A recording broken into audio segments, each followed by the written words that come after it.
This is hard! This is hard! Turn it up. Awesome. Take your fingers out, man. Let's go! Man, put a smile on your face, man. Let's go, boy. Punch him in the face, all three. 1, 2, 3. Punch him in the face! Listen, I don't know about y'all. I come from a family that we win chips and we know how to win chips. And I just created a family that has won chips and is going to learn how to win chips. More chips. One thing I'm going to tell you is you leave it all on the field. Let's go, fellas. Everything you have, your knee, your elbow, you leave it on the field. Yes, sir. Pray with your hearts and your mind and believe in your brother next to you. And you will win. You will win, my nigga.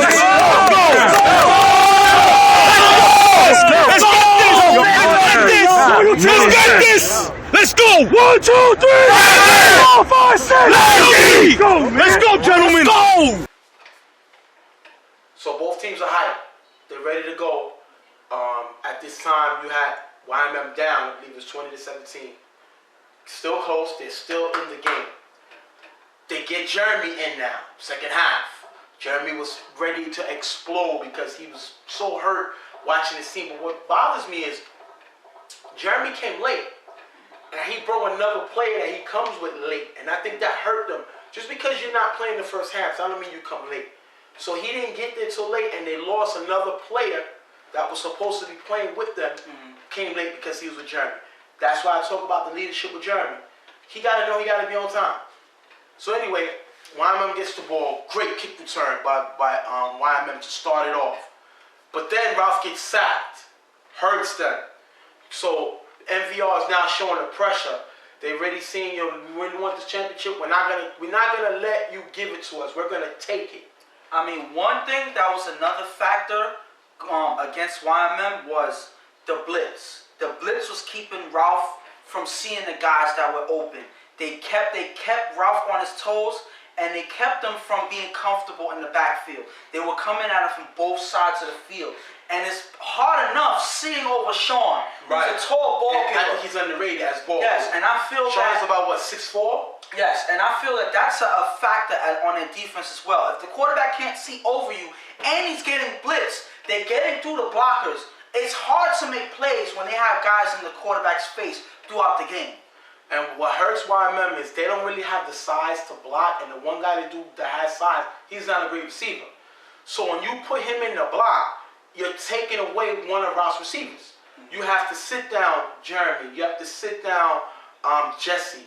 You have to sit down 24. So you lose weapons when you put this guy in the block. But they had to use him because MVR's defense was dominant. And then they were still getting through and giving Ralph pressure, so that kind of hurt as well. So then Ralph found 24 for the big catch. Then Jesse with a catch, and they say he was tagged.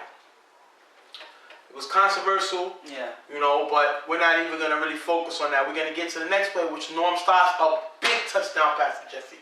Norm doesn't make that play, this game is turned around. So then, evidently, they're able to stop Yomi with another pass to Matrix. Wow. That's been the thing all day. I mean, at this point, I mean, there was nothing else they can do. I mean, Matrix was getting open. He was doing whatever he wanted on the field. That was his field. You know, the defense was out there trying to stop him. They ultimately ended up switching Rico to follow Matrix, but ultimately they couldn't do anything. Matrix was able to get open regardless of who's on him. And then Yomi finds Macho for the touchdown pass, but unfortunately, Jay Brown, and it's crazy when you see the film now, the game is happening fast, so you're going to give him a little pass on the speed, but you got to watch the championship game. He misses looks like a holding on MVR on the blitz that YMM did. So I think the ref, Jay Brown, missed that call. Like I said, the speed of the game is crazy, but I think he may have missed a little holding, which would have brought the play back. But, you know, it happens, you know what I mean? That's not what's the cause of the touchdown. It still was a great catch, but you gotta watch a little everything. I think he missed that call. Okay. So then Macho ends up scoring. Matrix was the extra point. And now this is the big play because now MVR has a momentum. They're up, I believe, 27-17 now. Yes. Sean with a big tip, and I think Sean was underrated this year. He definitely made the All-Star team as ball giver. He had a great tip. Remember, YMM is like, yo, we down, we gotta score now. And Sean with the great tip for the interception. I mean, I feel that was the three-man triangle that they had on that defense.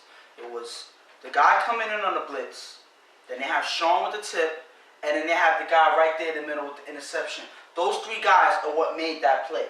Ultimately, the blitz, again, which is what caused Ralph not to make the plays like he normally makes because he's busy worrying about the pressure. He can't make the throw that he wants. And then Sean is another factor, as tall as he is, able to make the tip, and then they ultimately come up with the interception.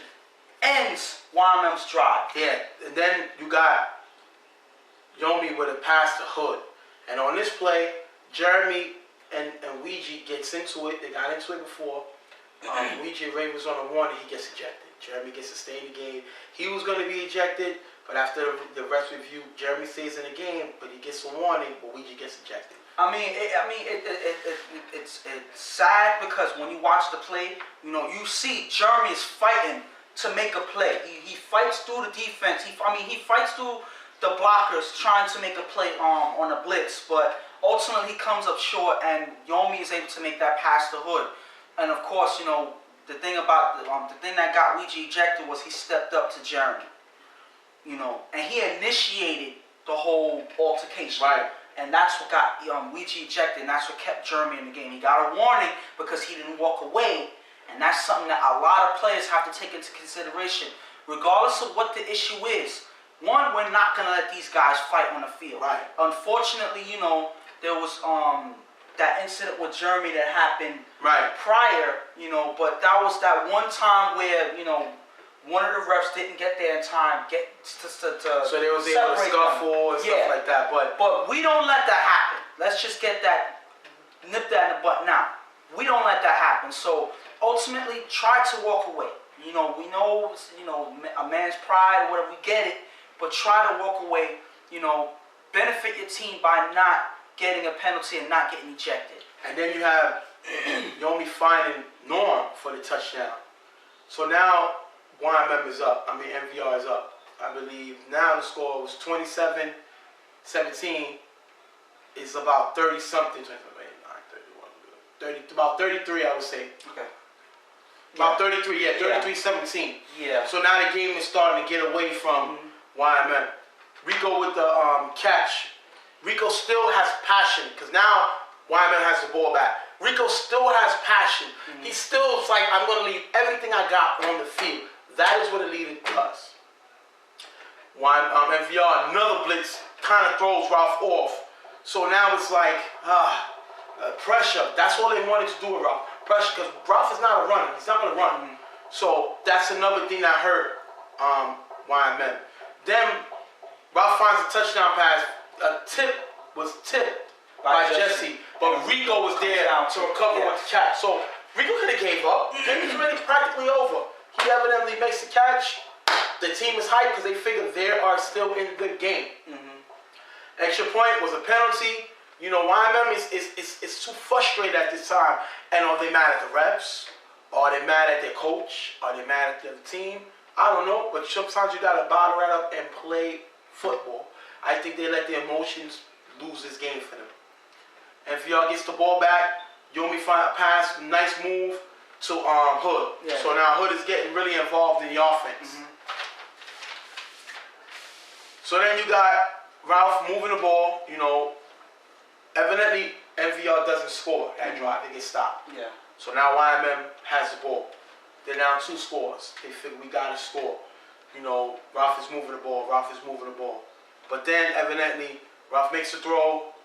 Light jumps the route, picks it off, game over. But the thing about it is that throw at the end of the game, you see that Ralph wasn't as confident as he usually is. That blitz really broke down his confidence throughout the game, and ultimately it led to that last interception. And if you look, it wasn't necessarily that Light jumped the route. It was a pass that was too far to the right for Jesse to make a play on, and that's when Light was able to catch that pick. Normally Ralph makes those type of throws, but with the blitz coming in throughout the game, it kind of demoralizes you as a quarterback to know that no matter who we put to block these guys, No matter who we have to stop them from blitzing in, it doesn't matter. They still get through. And then you're still having to throw over Sean. So ultimately, I felt it was a little too much for Ralph at the end of the game, and that's what led to that interception. So now you have MVR winning the game. I believe it was 34-17. Did the better team win? Ultimately, I feel they did. I mean, not to take anything away from YMM, they didn't really play and do anything wrong. It wasn't that they lost the game. They played hard, and they actually played a good game. It wasn't that. It was just that MVR had the advantage already. They had the advantage. They had the size. They have guys that are just as fast, that can keep up with guys from YMM, and they have the size advantage. I feel that's what ultimately did it. Why? Because they were able to get through on a blitz, regardless of who was blocking. They were able to make the plays on YMM, even though certain times it was good throws by Ralph. They kept them from going deep, and I feel that ultimately it was too much. Their guys were everywhere, and they spanned the whole field. And ultimately, that's what killed them. That and Matrix. What else can you say? Matrix win the MVP. Had a great game. We're going to try to get an interview with Matrix in a little bit. What's going on? This is Ghost of UFL. I'm here with Matrix here. You know, we didn't get a chance to get an interview during the game, but we have some questions, and I like to relay them. You know, Jay couldn't be here, but I'll relay the questions that he had. Now, about the championship game, do you feel that the championship game itself was the most important game of the season, or did you take it as every game during the season was important, just as the championship was?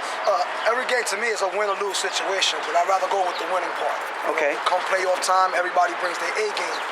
You know, come championship time, you bring a super A game. Okay. You know, and like MVR, we all play hard, we all got talent, we got a very, very excellent, talented team. Young, some of us are old, as you can see. You know, I'm one of the oldest on the team, and they motivate me to stay young. So yeah, I take the championship game and playoff time very seriously. All right, now we've seen you come alive during the second half of the season, going towards the playoffs and obviously the championship. So, do you feel that with Yomi coming in and quarterbacking, do you think that y'all had a better chemistry together than it was when Fred was quarterbacking? Well, I played with both. You know, this is my second championship with Yomi. He's a hell of a quarterback, so is Fred. I take nothing away from them. What we have to do as a team and as having our individual quarterbacks, we have to work with them, not against them. You know, we run our routes, they'll get us the ball. You know, their job there. Our main concern is making catches for our quarterbacks. You know, I'm comfortable with both quarterbacks. I take nothing away from neither one of the two. You know, I'm out there to win the same way they out there to win. You know, Yomi has grown into a hell of a quarterback. Fred's been quarterbacking before. Fred's been there. You know, Fred has done a lot and accomplished a lot, and so has Yomi. Okay. Well, there was, you know, different rumors or different, you know, allegations as to why Fred wasn't quarterbacking and Yomi came in and started and whatnot. Do you have any idea what made the decision for Yomi to start and for Fred to, you know, sit down the rest of the playoffs and the championship? To be honest with you, I wasn't there when that topic was touched. Okay. But what I can say is, me as a ball player, you know what I'm saying, I feel that if that something like that was done, it was for the better of the team. Fred still came out. Fred still supported us. Fred still jumped and screamed with us. You know, and like I said, you know, they team players, and that's what I love about MVR. You know, much respect to them and all, and I think it was best for the team, and Fred also thought it was best for the team because he was still coming and showing up and giving us, you know, support. And this is one of Jay's main questions. You know, he couldn't be here to ask you, but, you know, there was talk of saying, you know, obviously Fred was the one that led y'all, you know, to where y'all was, and then Yomi actually got y'all through the playoffs or whatnot. Right. But how do you feel? Like they end up having Yomi start and having Fred, you know, sit down. How do you feel about that? Do you feel that was a good decision? Do you feel that that's kind of what helped the team win? Because, you know, Yomi was hot, and, you know, putting Fred back in there would throw everything off. How do you feel? Well, me personally, I can go with the part of Yomi being hot. Yes, he was hot. He was on point. He was making his throws. He was doing his thing. Fred was also on point. You know, Fred started us. Yomi finished. It's a team thing. Ain't no I in team. Like I said, me personally, I feel comfortable with whoever's throwing the ball. Okay. You know, and it's like I say, you know, Yomi is hot. Let's continue with Yomi. If he messes up, listen, you know, sit back on this one and let someone else fill it in. Someone else would prefer. Just that's leading to my very last question. Since y'all have two quarterbacks that are obviously talented, who both know how to win, do you feel like y'all can go with a 2-quarterback scheme, or will there ultimately be a decision to who's gonna start next season? Well, I think we can go with 2 quarterbacks. You know, I mean, we all have lives. You know, sometimes Fred can't make it. Yomi might not be able to make it, or we might have games in other leagues. You know, and it's always best with the size of, with the amount of people on NVR. We can be able to use both quarterbacks because you never know. You know, and not everybody has a great day, a great game every weekend. You know, and like I said, you know, Yomi and Fred, they work well together. You know, they communicate. There's plays where we can use both quarterbacks at one time. Okay. You know, but I'm all for NVR continuing this little streak that we are on here. All right. Well, it's good. I'm glad that you came out to do this interview. I appreciate it. This is Matrix with NVR. You know, UFL champions. Congratulations again. Congratulations on your MVP.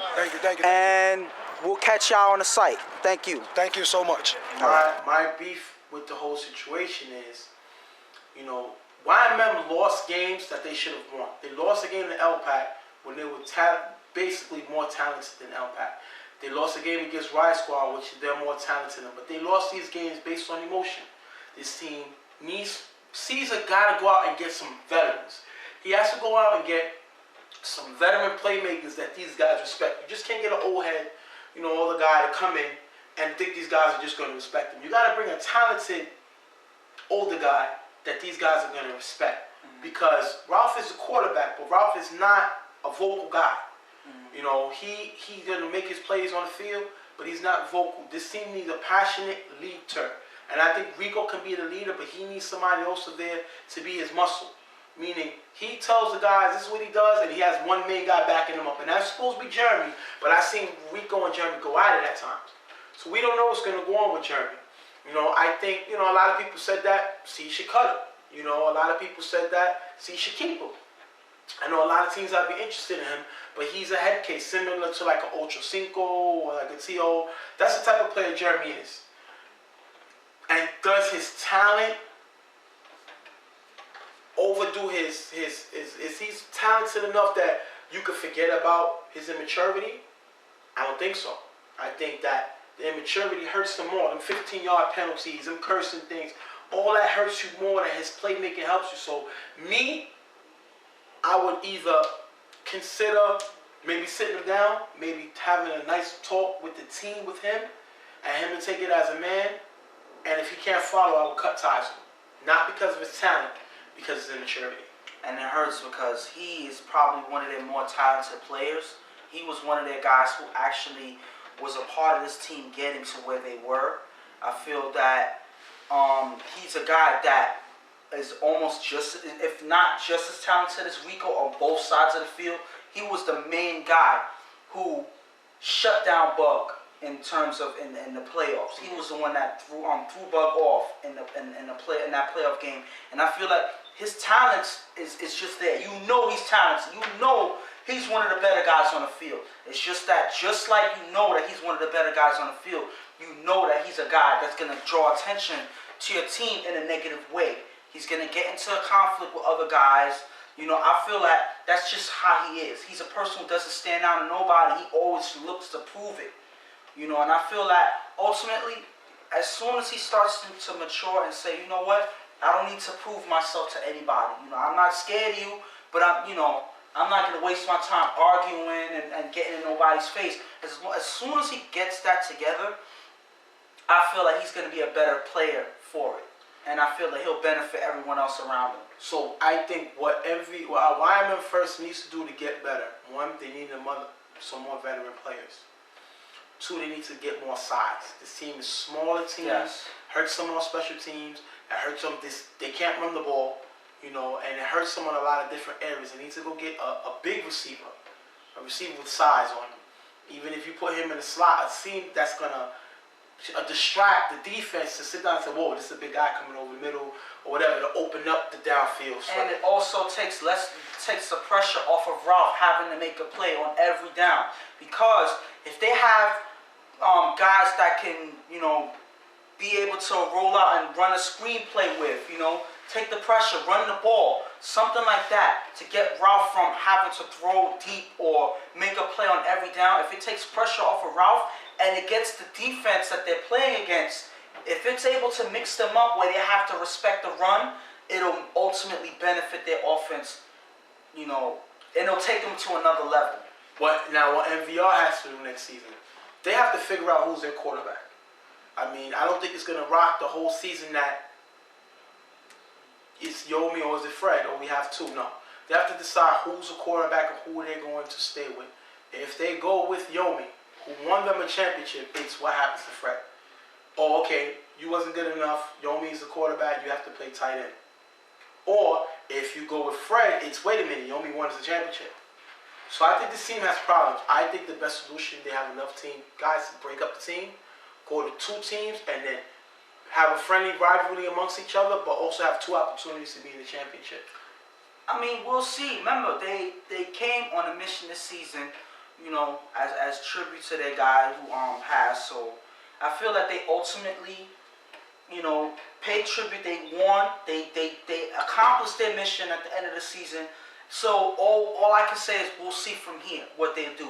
That's not a bad idea, you know, break up the team. Remember, they were individual teams before they came together. So who knows if they're going to stay together and go ahead forward. You know, because either quarterback can be successful in this league. I feel that no matter what decision they make, I feel like they'll still be successful. I feel like that's it's not necessarily a tough thing to worry about. That's a good problem to worry about, because even if they say, you know what, we're going to go with Fred, then Yomi's back on offense, you know, in the middle of the field as that tight end, and he's dangerous just as a tight end as well. So I feel that ultimately, whichever decision they make, I feel it'll work for them.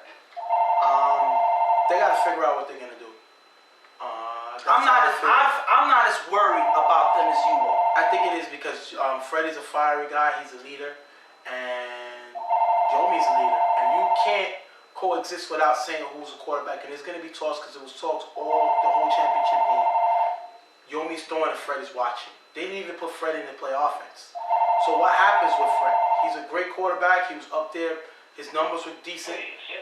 So I guess we got to see what happens next year. I mean, you can say it's a good problem, but I think this is the type of situation that breaks teams apart. So they need to come into the offseason knowing, coming into practice, who's their starting quarterback. And Yomi seems like he's been wanting to give Fred the helm. Like, you're a quarterback. But in the back of his mind, he got to be thinking, wait a minute. I want to see the championship. Wait a minute. When Fred makes a bad throw or bad decision, I wouldn't have made that bad throw. Or other guys are going to be saying it. And then D-Boy got to figure out what he's going to do. He ran with this team all season, and in the championship, you don't play.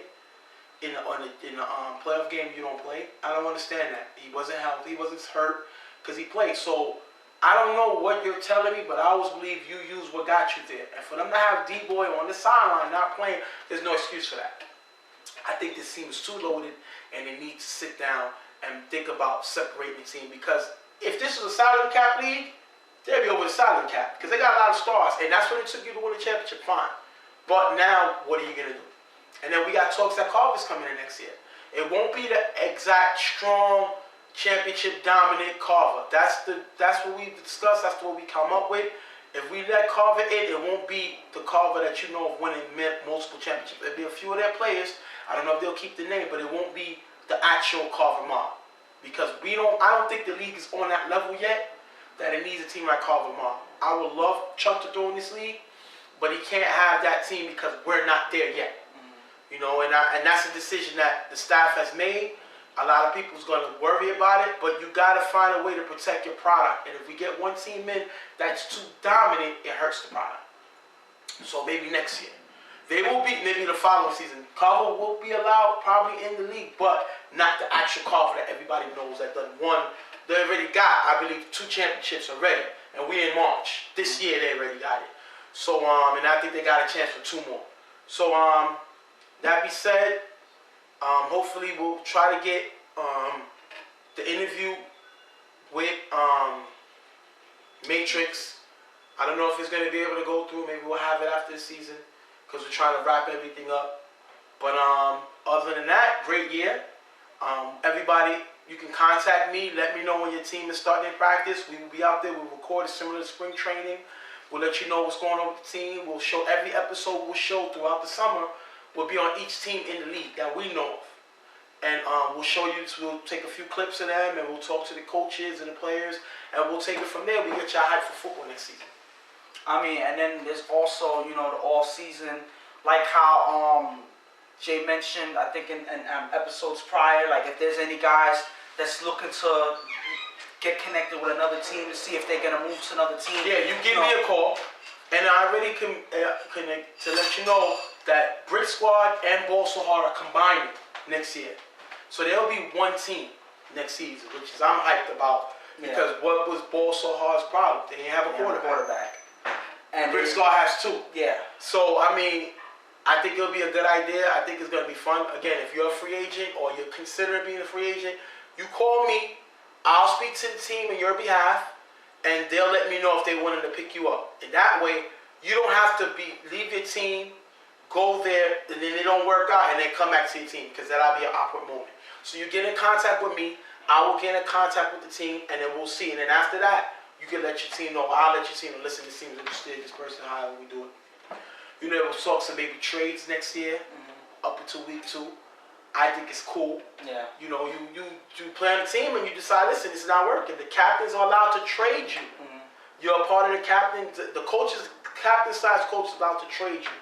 So it may not work, and you may decide, listen, I want to trade, but it has to be for a player. I mean, we're talking about doing trades, like an equal trade, one player for one player. Right. Or if your team is not over the roster cap, which is 20 guys, and you're short probably 2, you can, before week 2, pick up certain guys that are not necessarily from your roster, guys that... From another team that decides it's not working and they want to leave. So it looks like you could pick up a guy who doesn't want to be in the team up until week 2. That's like free agents.